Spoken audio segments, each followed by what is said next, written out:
Bendiciones. Gracias por compartir con nosotros.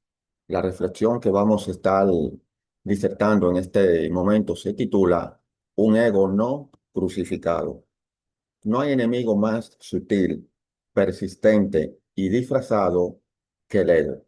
No hablamos del yo natural como parte de nuestra identidad humana, sino del yo caído, centrado en sí mismo, resistente a la cruz, celoso de su propia gloria y enemigo de la vida del espíritu. La escritura nos dice que debemos mejorar ese yo, ni domesticarlo, ni de educarlo, ni siquiera disciplinarlo. Dice que debe ser crucificado. El ego no se reforma, se entrega al madero, porque es en la cruz y solo en ella donde el yo pierde su poder. Pero pocos creyentes entienden esto profundamente. Muchos piensan que la vida cristiana consiste en tener un mejor comportamiento, una moral refinada o una conducta religiosa más estricta. Sin embargo, lo que Dios busca no es una mejora del ego, sino su muerte. La vida cristiana verdadera comienza no cuando Cristo entra en el creyente, sino cuando el creyente deja de vivir para sí mismo. El apóstol Pablo lo dijo sin rodeos en la carta de los Gálatas, capítulo 2, versículo 20. Con Cristo estoy juntamente crucificado, y ya no vivo yo, mas vive Cristo en mí. Esta no es una metáfora poética ni una declaración simbólica, es una realidad espiritual que debe ser experimentada. Y lo que impide esa experiencia no es la ignorancia, sino el orgullo del yo, que busca mantenerse vivo a toda costa. El ego quiere participar de la vida cristiana como protagonista, quiere servir a Dios sin rendirse a Dios, quiere ser espiritual sin morir, pero el espíritu no coopera con el ego. El espíritu solo respalda a Cristo. Todo lo que no es de Cristo será confrontado, incluso si parece piadoso. Por eso muchos creyentes sufren crisis espirituales profundas, no por falta de conocimiento, sino porque el yo, al no ser crucificado, comienza a estorbar la obra del Espíritu. El ego quiere ser reconocido, usado, honrado, quiere ministerio, visibilidad, poder, pero la cruz lo detiene, la cruz lo desnuda, la cruz lo silencia. Y muchos, al llegar a ese punto, retroceden. Dicen que Dios los ha abandonado, que el fuego se apagó, que ya no sienten nada. Pero lo que ocurre no es abandono, sino confrontación. No es ausencia de Dios, sino presencia de la cruz. Es el momento donde Dios dice, ya no más tú, ahora solo Cristo. Y si el alma no se rinde, no podrá avanzar, porque el crecimiento espiritual no se mide por cuánto sabemos, sino por cuánto hemos sido quebrantados. El ego crucificado no es una teoría doctrinal, sino una experiencia interior.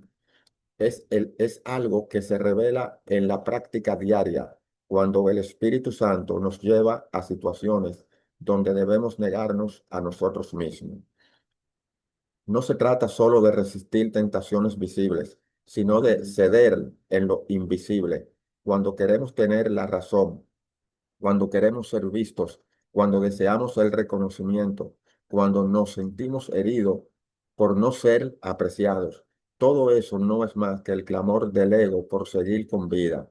Pero quien ha sido crucificado con Cristo ya no necesita justificar su nombre, defender su imagen, proteger su prestigio. El crucificado ha muerto y un muerto no pelea, no se ofende, no reclama, simplemente descansa en Dios. Esta verdad es tan elevada como simple. No requiere de un entorno perfecto ni de una vida libre de conflictos para ser vivida. De hecho, es en medio de los conflictos donde más se prueba si el ego ha sido realmente crucificado. La cruz no es un evento puntual, sino un principio que debe operar cada día. No es algo que sucedió solo en el pasado, cuando creímos, sino una obra progresiva que se manifiesta en cada ocasión en que el yo quiere resucitar. Por eso el Señor dijo en el Evangelio de Lucas capítulo 9, versículo 23, Si alguno quiere venir en pos de mí, niéguese a sí mismo, tome su cruz cada día y sígame. Negarse a sí mismo no es autodesprecio, ni una falsa humildad que dice no valgo nada mientras espera aprobación.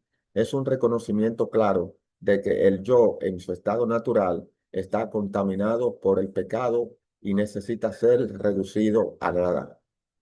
Es comprender que solo Cristo es digno de ocupar el centro y que mientras el yo siga ocupando el trono del corazón, Cristo será marginado.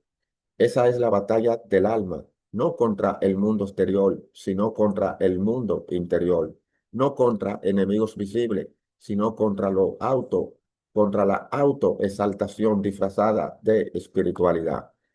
Y esa batalla solo se gana en el Gólgota, no con fuerzas humanas, sino con rendición total. Allí, en ese lugar de muerte, comienza la verdadera vida. Cuando el ego es crucificado, nace la libertad nueva, una libertad que no depende de las circunstancias, ni del trato de los hombres, ni del éxito ministerial. Es la libertad de aquel que ya no vive para sí, como escribió el apóstol Pablo en la segunda carta a los Corintios, capítulo 5, versículo 15. Y por todos murió, para que los que viven ya no vivan para sí, sino para aquel que murió y resucitó por ellos. ¿Qué significa vivir para él? Significa que toda nuestra voluntad, nuestras decisiones, nuestros anhelos y reacciones deben pasar por la cruz. No hay verdadera vida cristiana sin este fundamento. Cristo no vino a mejorar nuestro yo, vino a sustituirlo. Y para que eso ocurra, el yo debe morir. Cuando el yo es dejado en la cruz, el alma entra en una paz que no depende de la comprensión ajena ni del reconocimiento humano. Ya no necesitamos defendernos cuando somos malinterpretados, ni ni preocuparnos por perder una posición, ni resistir el olvido de los hombres, porque quien está unido a Cristo en su muerte ya no vive para los ojos humanos, sino para el juicio de Dios. Una de las señales más evidentes de que una persona no ha sido crucificada con Cristo es su constante necesidad de afirmarse, de hablar de sí, de ocupar el centro. El que vive en la cruz no necesita ocupar el centro, porque ya ha visto que solo Cristo es digno de ocuparlo. La cruz trata con lo que nosotros consideramos natural, nuestras reacciones espontáneas, nuestras ideas sobre cómo deberían ser las cosas, nuestra forma innata de responder a la injusticia. Todo eso que creemos legítimo por ser humano debe ser sometido a la muerte de Cristo. Amén. Gracias. Esta es la primera parte sobre este tema. Bendiciones.